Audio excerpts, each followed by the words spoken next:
पूछा है, बुधवार का ये जो महामंत्र ध्यान है, इसके पहले चरण में कई मित्रों को थोड़ा असमंजस है। ये खालीपन का भाव और उससे जुड़ी हुई सारी प्रक्रिया को कृपया विस्तार से समझाने की कृपा करें।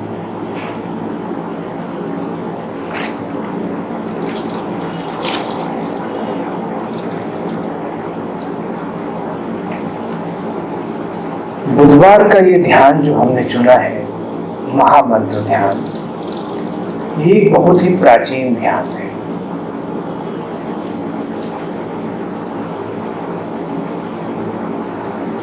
ये ध्यान जितना तुम्हारे बुद्धत्व की ओर ले जाने में सहयोगी है, उतना ही तुम्हें ये शरीर और मन के तल पर स्वास्थ्य देने में भी सहयोगी है। ये बहुत गहरा हीलिंग मेडिटेशन की है। मैंने उस पर जोर इसलिए नहीं दिया है क्योंकि प्राथमिक उद्देश्य है कि तुम अपनी चेतना की शुद्धता की ओर बढ़ो, तो शरीर और मन का जो स्वास्थ्य है वो तुम्हें वैसे ही उपलब्ध हो जाता है। बिना अपनी चेतना की ओर बढ़े अगर कोई शरीर या मन के तल पर स्वास्थ्य के प्रयास भी करता है तो वो बहुत देर तक टिकते नहीं।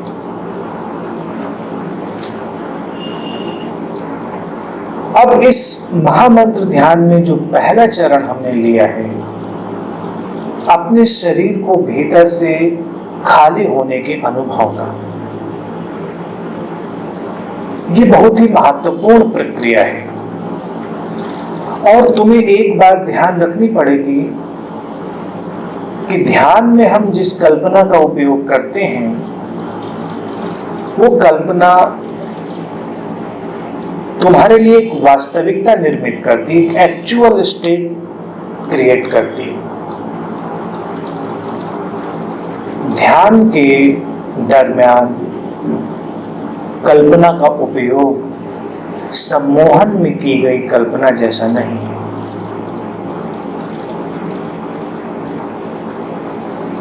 सम्मोहन में या हिप्नोसिस में हम जो कल्पनाएं करते हैं वो यथार्थ से दूर होती है, अर्थात जो नहीं है उसे अनुभव करने का सुझाव हम तुम्हें दे सकते हैं।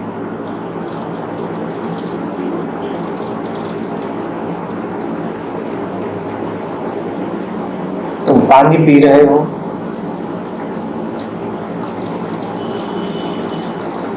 तुम्हें हम दूध पीने का सुझाव दे सकते हैं सम्मोहन की अवस्था में ले जाकर, और तब तुम्हें वो पानी दूध ही दिखाई देगा। तुम्हारे हाथ पर हम कंकड़ रख सकते हैं और तुम्हें सुझाव दे सकते हैं कि ये बर्फ का टुकड़ा है, और वो तुम्हें बर्फ का टुकड़ा जान पड़ेगा, तुम्हें उसकी ठंडक पता चलेगी। लेकिन सम्मोहन की ये विधियां उपयोगी हैं, किंतु बहुत गहराई तक तुम्हें नहीं ले जाती।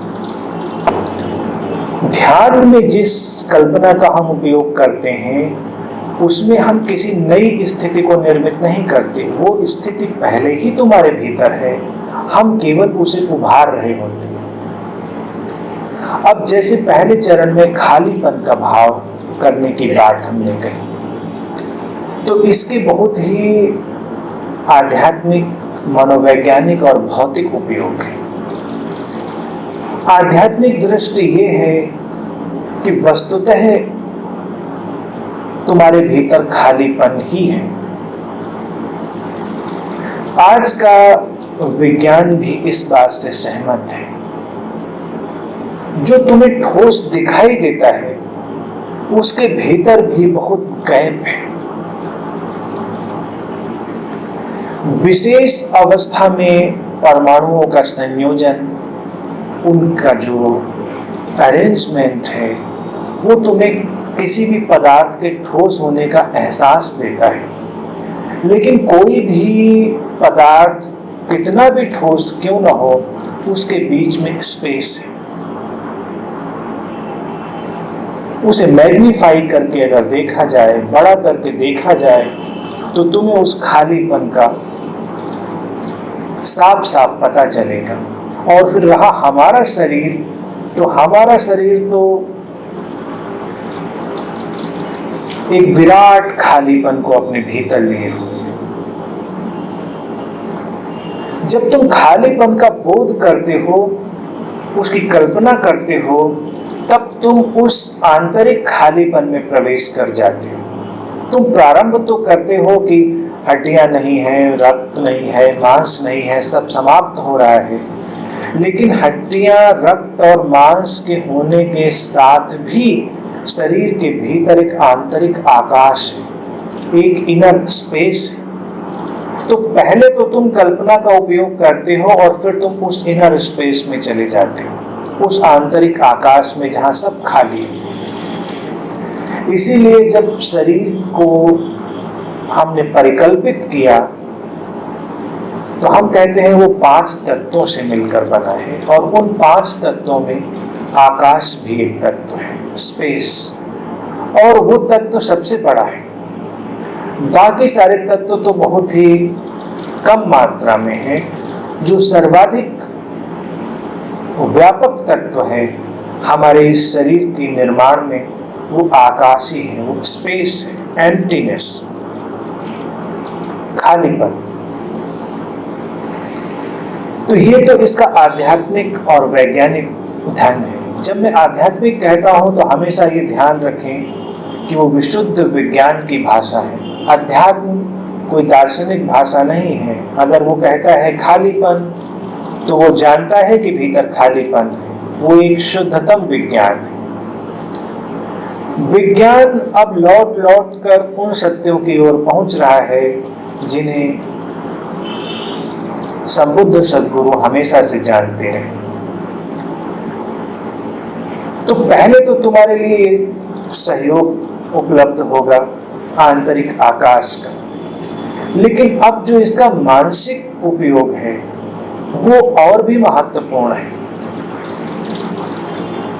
हर व्यक्ति शरीर से बहुत आइडेंटिफाइड है, शरीर से बहुत जुड़ गया है, और इस कारण ही अपने उस विराट स्वरूप से दूर हो गया है, अपने उस लिमिटलेस कॉन्शियसनेस से उसकी दूरी बन गई है। तुम देखोगे कि जब तुम प्रसन्न होते हो, तुम आह्लाद से भरे होते हो, तो तुम्हें शरीर का बोध कम होता है, जिसे हम अध्यात्म में कहते हैं आनंद, जो अकारण घटता है।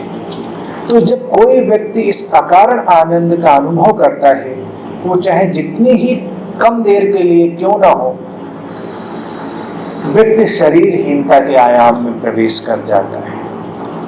उसे लगता है कि शरीर जैसे है ही नहीं, एक खालीपन है, एक एम्प्टीनेस है।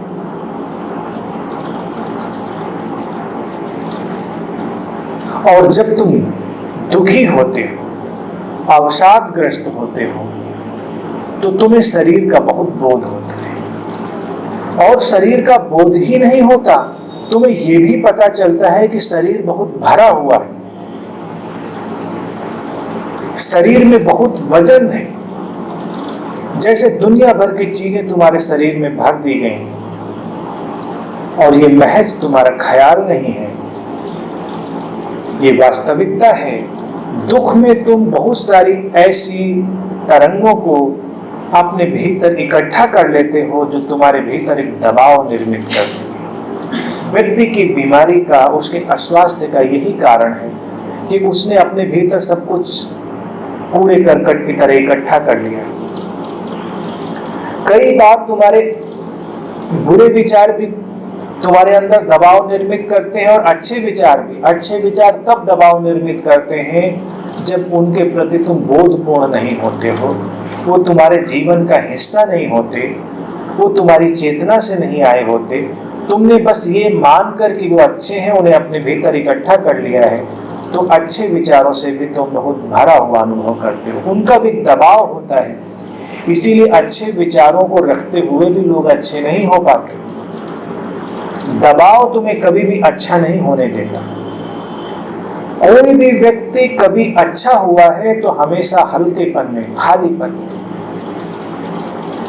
खालीपन निर्दोष चित्त दशा का प्रतीक है। जब तुम निर्दोष चित्त दशा में होते, इनोसेंट स्टेट में होते हो, तुम खाली होते हो, तुम्हारी किसी भी बात पर पकड़ नहीं होती, और तब तुम स्वभावतः अच्छे होते हो, स्वभावतः तुम संत होते हो। व्यक्ति इस बाहर से अपने अंदर इकट्ठे किए विचारों और तरंगों के कारण ही अस्वस्थ हो गए हैं। इसीलिए गहरे से गहरा हीलिंग मेडिटेशन है।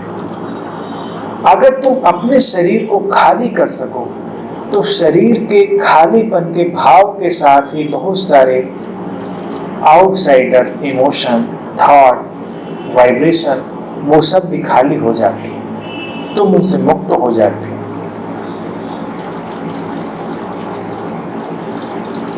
शरीर में वायरस या बैक्टीरिया तो बाद में पकड़ता है, पहले तो तुम्हारे अंदर कोई विकृत विचार या विकृत भावना प्रवेश करती है, वो भूमिका बनाती है, फिर उसके आधार पर ही ये वायरस और बैक्टीरिया एंटर करते हैं, वो शरीर को बीमार करते हैं। तो अगर कोई व्यक्ति अपने अंदर इकट्ठे हो गए इन विकृत विचारों और विकृत भावनाओं को हटा सके तो अचानक चमत्कारिक रूप से उसका शरीर स्वस्थ हो जाता है। अब तुम विकृत विचार और विकृत भावना शब्द से बहुत भ्रमित मत होना, क्योंकि विकृत की एक सामाजिक परिभाषा है। समाज ने तुम्हें बताया है कि कुछ चीजें अच्छी नहीं है, कुछ विचार और भावनाएं, लेकिन अध्यात्म की दृष्टि भिन्न है। अध्यात्म कहता है कि जो भी बात तुम्हारे होश से जुड़ी हुई नहीं है, जो भी भावना या विचार होशपूर्ण नहीं है, तुम्हारी जागृति से नहीं जन्मा है, या जिसके प्रति तुम जागृत नहीं हो, वो विकृत है। चाहे तुम अच्छी ही बातें क्यों न सोच रहे हो, तुम अच्छी भावनाएं ही क्यों न रख रहे हो, कई बार अच्छी भावनाओं के चलते भी लोग हत्याएं कर देते हैं। तुमने धर्म युद्ध नाम सुने होंगे, जिहाद भी सुना होगा। तुमने शायद ख्याल न किया हो कि अच्छी बातों के कारण ही इतिहास में अनगिनत युद्ध हुए हैं, और जितना रक्तपात और हत्या अच्छे विचार के नाम पर हुई है, उतने बुरे विचार के नाम पर कभी नहीं। धार्मिक लोग भी झगड़ते रहे, लड़ते रहे, क्योंकि जो तुम्हारे होश से नहीं आएगा वो तुम्हें विध्वंस में ले जाएगा। कई बार तुम देखते हो बेहोशी में तुम अच्छा करने निकलते हो, तुमसे बुरा हो जाता है।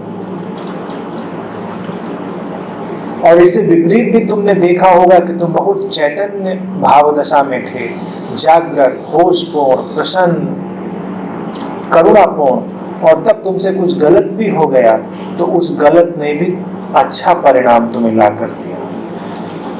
या किसी के जीवन में भी वो घट गया तो उसके जीवन में भी अच्छा ही परिणाम आया। कहते हैं कि भगवान बुद्ध के पास एक बार गलती से एक व्यक्ति पहुंच गया। वो उनके पास कभी जाता नहीं था, दूर दूर भटकता रहता था, उसे बचा बचा घूमता था।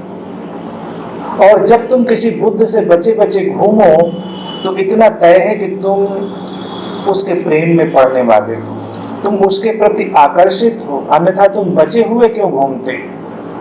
अगर तुम इनडिफरेंट हो तो ये सबसे खतरनाक अवस्था है। उदासीन होना करीब करीब मृत्युवत है। मरने जैसा है, वो व्यक्ति जीवित ही नहीं है। और जो व्यक्ति किसी भी प्रकार की क्रिया और प्रतिक्रिया में है वो जीवंत है। तो वो व्यक्ति भी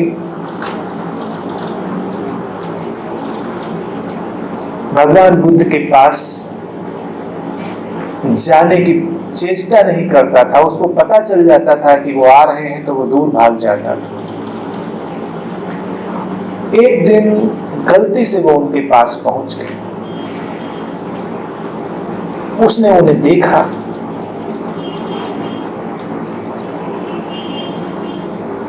वो कुछ कह रहे थे, अभी वो पूरी बात कहते, लेकिन उनके अधूरे वाक्य को सुनकर ही वो भाग गए।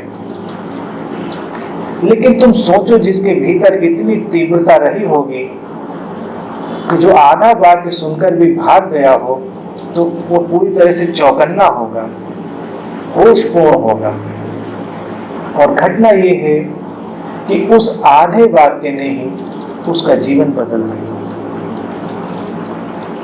कई बार तो तुम जीवन पर्यंत प्रवचन सुनते सुनते भी बदलते नहीं, लेकिन अगर तुम होश से भरकर आधा वाक्य भी सुन लोगे जिसमें अर्थ भी नहीं ध्वनित हो रहा होगा, अर्थ भी नहीं निकल रहा होगा, वो भी तुम्हें बदल डालेगा।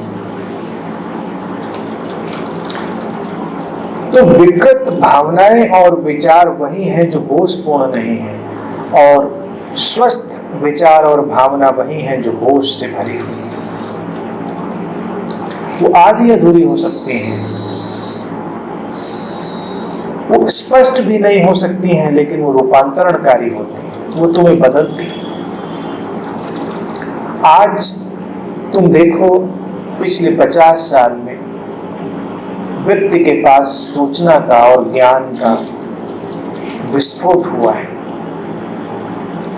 और पिछले 50 साल में ही तरह तरह की बीमारियां, तरह तरह की अराजकता भी मनुष्य के जीवन में प्रवेश कर गई। तरह तरह के मनोवैज्ञानिक रोग, तरह तरह के शारीरिक रोग, तरह तरह की सामाजिक बीमारियां सब प्रवेश कर गई। तो सूचना और ज्ञान तुम्हें नहीं बदलता। अच्छे विचार रखने वाले लोग भी कम नहीं हुए, हर जगह पर अच्छी बातें करने वाले लोग तुम्हें मिल जाएंगे। मैंने तो देखा, बल्कि लोग जैसा कहते हैं दृश्य उससे उल्टा है। खराब बातें करने वाले लोग बहुत कम मिलते हैं। मेरा उनसे सामना नहीं हुआ, होंगे इक्के दुक्के कम लोग होंगे। लोग शोरगुल बहुत करते हैं कि समाज में अच्छाई लानी है, अच्छी बातें लानी है, और मैं देखता हूं कि बुरी बातें करने वाले लोग तो कभी कभार मिलते हैं। ज्यादातर लोग तो अच्छी बातें ही करते हैं, अच्छी बातें करने वाले ही हैं, लेकिन उस अच्छाई की तरंग कहीं दिखाई नहीं देती। वो स्वास्थ्य शरीर मन का, चेतना का कहीं दिखाई नहीं देता। तो समस्या कहीं और है। समस्या बेहोशी में। पहले चरण का महामंत्र का जो एक खालीपन का भाव है, ये तुम्हें गहरे होश से भरता है और तुम्हारे अंदर इकट्ठे किए गए जितने भी विजातीय आउटसाइडर एलिमेंट है उन्हें बाहर कर देता है। एक बार अगर तुम्हारी कल्पना में क्षण भर के लिए भी खालीपन कौंधा, तो बड़े से बड़ा चमत्कार हो सकता है। और तुम कल्पना भी नहीं कर सकते कि अगर 10 मिनट का जो मैंने इसका चरण तय किया है, अगर 10 मिनट में तुम 5 मिनट भी गहरे खालीपन को अनुभव कर लो, तो शरीर और मन का असाध्य से असाध्य रोग समाप्त हो सकता है। शरीर और मन का मैं कह रहा हूं, साइकोसोमेटिक, केवल बॉडी की नहीं, माइंड की भी बात है। तो मैं ये उम्मीद भी नहीं करता कि तुम 10 मिनट इस खालीपन को अनुभव करते होगे। मैं चाहता हूं कि तुम उस खालीपन की एक झलक भी अनुभव कर लो, तो वो तुम्हें एक अपूर्व उत्साह से भर देगी। तुम ऐसी स्थिति को देख पाओगे जिसे तुमने पहले कभी अनुभव नहीं किया था। हर व्यक्ति बोझिल है, भारी है, क्योंकि वो इतना भरा हुआ है। तो क्षण भर का खालीपन भी उसे पंख दे देता है, उसे उड़ने की ताकत दे देता है। तुम प्रकृति की ओर इतने आकर्षित क्यों हो? तुम कहीं घूमने जाते हो, तुम कुछ प्रकृति से रिलेट करना चाहते हो, वहां क्या होता है? जब अचानक तुम किसी सुंदर प्राकृतिक दृश्य को देखते हो तो क्षण भर के लिए तुम खाली हो जाते हो। क्षण भर के लिए तुम्हें इनर एम्प्टीनेस का बोध होता है और तुम ऊपर उठ जाते हो। तुम्हें एक अलौकिक आनंद का एहसास होता है, लेकिन फिर तुम वापस लौट आते हो। फिर वही यांत्रिक बातें तुम्हें घेर लेती हैं और तुम उस गहरे आनंद से दूर हो जाते हो। अच्छा तो लगता है, लेकिन फिर तुम्हें बहुत ज्यादा अच्छा नहीं लगता। लेकिन पहली पहली बार तुम कहीं बड़ी ऊंचाई में ऊपर उठ जाते हो। कहीं भी जब तुम्हारे भीतर इस तरह की ऊंचाई घटती है, तुम अगर लौट कर देखोगे जागृत होकर, तुम देखोगे कि तुम कंप्लीटली एम्प्टी थे। तुम्हारे अंदर कुछ भी नहीं था, सब खाली था।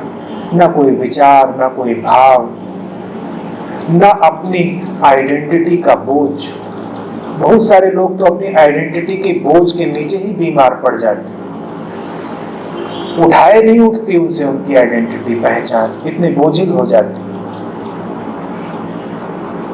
समाज के किसी भी वर्ग में हो सकते हैं ये लोग, नीचे भी ऊंचे भी, कहीं भी, क्योंकि ये मनोरोग है। हम यहाँ पर तरह तरह के अभिनय कर रहे हैं, तरह तरह के रोल हैं, लेकिन कभी कभी कोई व्यक्ति अपने रोल से आइडेंटिफाइड हो जाता है। इसी को हम कहते हैं तादात्मीकरण, आइडेंटिफिकेशन, और तब वो बीमार हो जाता है, क्योंकि बहुत बोझिल हो जाता है।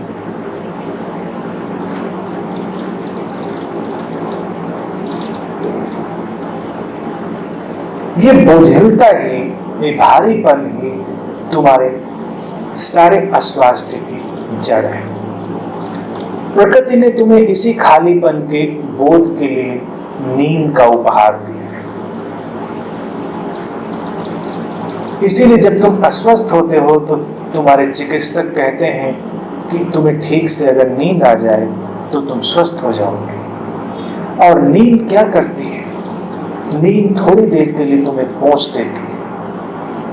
तुम्हारे अंदर का जो भराव है उसे थोड़ी देर के लिए भुला देती है। वो अचेतन प्रयास है, क्योंकि तुम्हें उसका पता नहीं चलता। ध्यान में हम चेतन रूप से वो प्रयास करते हैं, इसीलिए बहुत प्रभावशाली हो जाता है। तुम कल्पना करो कि जितनी 5 घंटे, 6 घंटे, 7, 8 घंटे की नींद तुम्हारे लिए करती है, अगर तुम 10 मिनट से 30 मिनट के भी खालीपन को अनुभव कर सको तो उतना ही होगा, उतना ही पर्याप्त होगा। नींद में तुम भूल जाते हो कि तुम कौन हो, तुम अपना ज्ञान भूल जाते हो, अपनी पहचान भूल जाते हो, अपने भीतर जितनी भी तुमने चीजें भर रखी हैं उन सबको तुम थोड़ी देर के लिए भूल जाते हो। और इसीलिए तुम्हारे गहरे स्रोतों से ऊर्जा उठती है। तुम्हारे गहरे स्रोतों से उठकर ऊर्जा तुम्हें स्वास्थ्य देती है। फिर तुम जाग जाते हो, फिर सारी बीमारियां लौट आती हैं, फिर पहचान लौट आती है, फिर तुम्हारा ज्ञान लौट आता है, फिर तुम्हारा सारा नोन वर्ल्ड लौट आता है, और फिर तुम बोझिल हो जाते हो।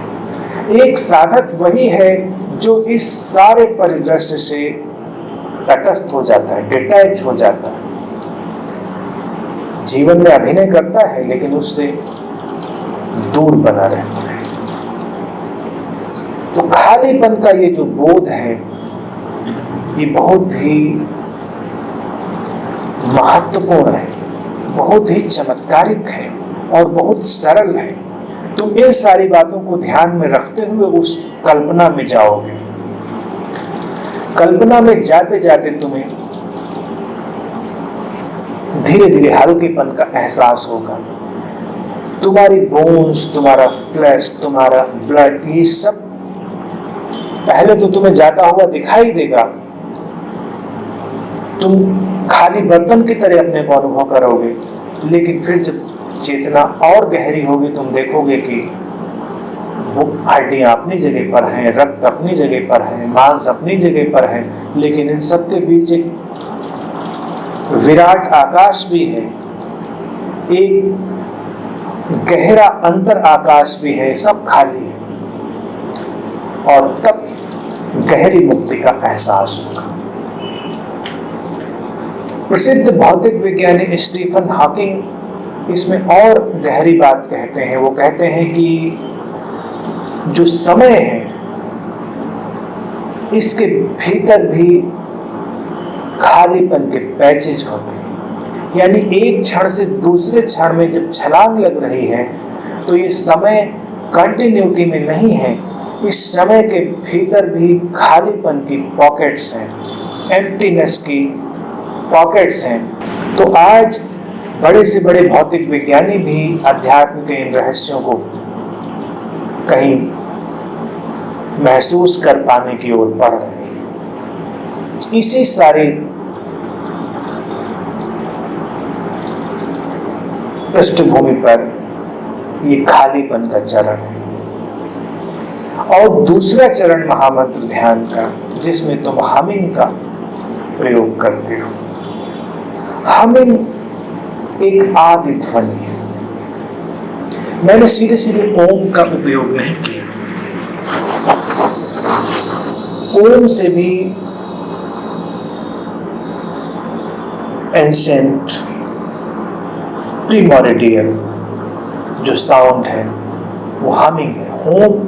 ओम जब आता है तो हमिंग से ही प्रारंभ होता है। स्पष्ट होते होते वो ओम जैसा जान पड़ता है और ये हमिंग निरंतर गूंज रही है।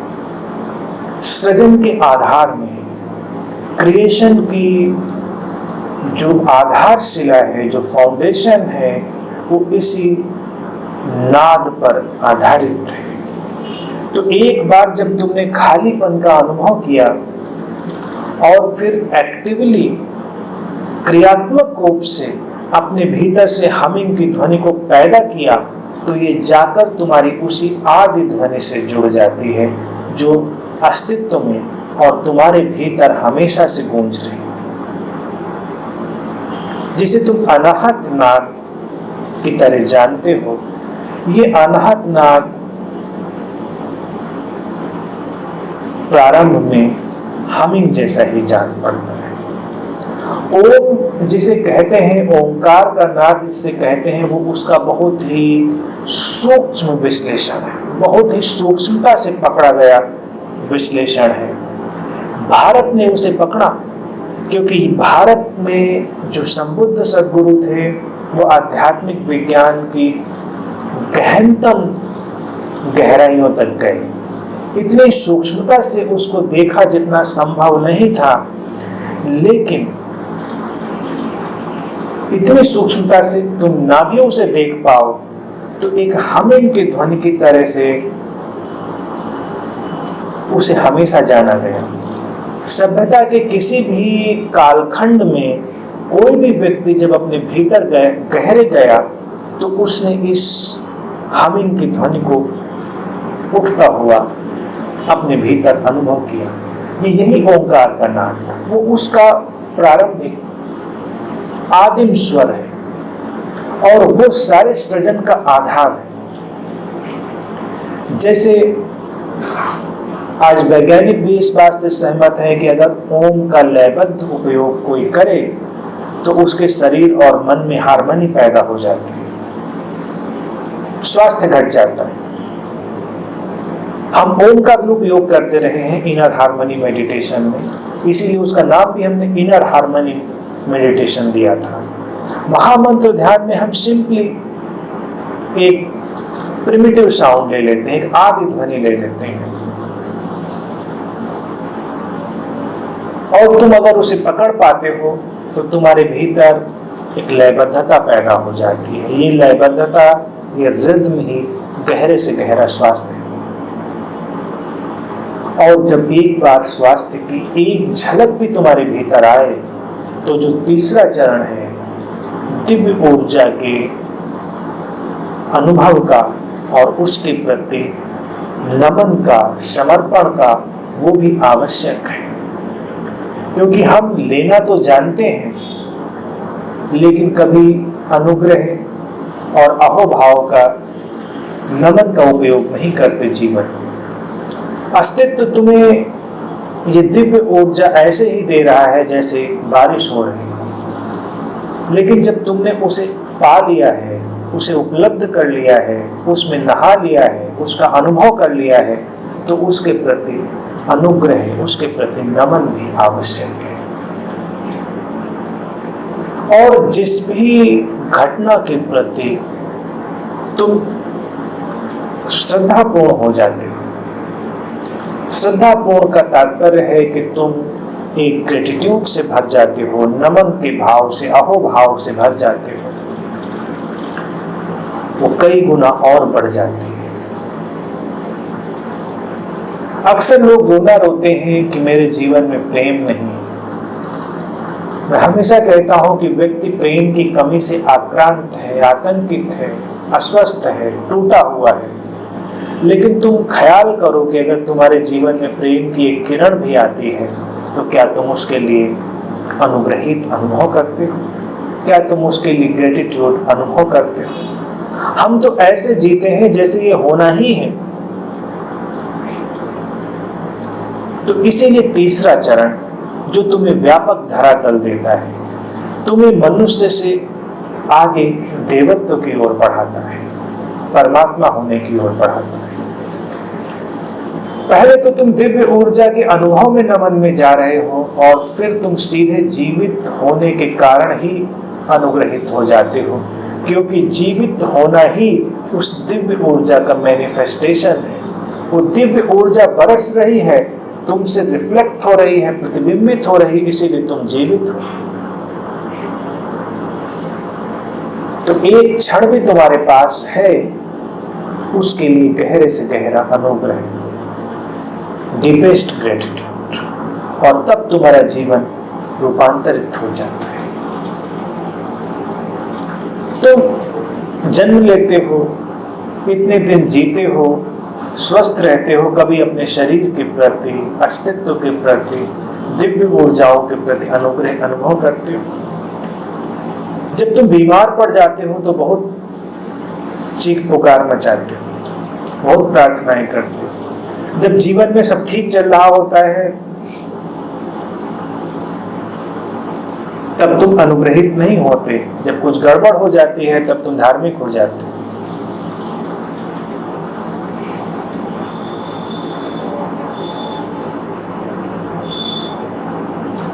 इसीलिए जो एक विकृत धर्म है, वो परेशानियों में ही पैदा होता है, मुश्किलों में। मुश्किल में है व्यक्ति तो सारी परलोक की, परमात्मा की, आध्यात्म की बातों में रुचि लेता है। लेकिन जो स्वस्थ धर्म है, जो ट्रू स्पिरिचुअलिटी है, वो तब पैदा होती है जब जीवन में फूल खिले हुए हैं, जीवन में सब कुछ अपने व्यवस्था में ठीक ठीक है, और तब तुम अचानक चौंक कर जागते हो और देखते हो कि इस सब का कोई कारण तो न था कि ऐसा होता, फिर भी ऐसा है, ये कितना बड़ा चमत्कार है, और तुम गहरे से गहरे अनुग्रह में डूब जाते हो। तब पैदा होता है स्वस्थ अध्यात्म। तो तीसरा चरण उस स्वस्थ अध्यात्म के लिए कुल मिलाकर ये महामंत्र ध्यान तुम्हें तुम्हारी चेतना की गहराइयों में ले जाने के लिए। लेकिन इसके जो स्टेप बाय स्टेप तरीके हैं, जो इसका क्रम है, वो बहुत ही वैज्ञानिक है।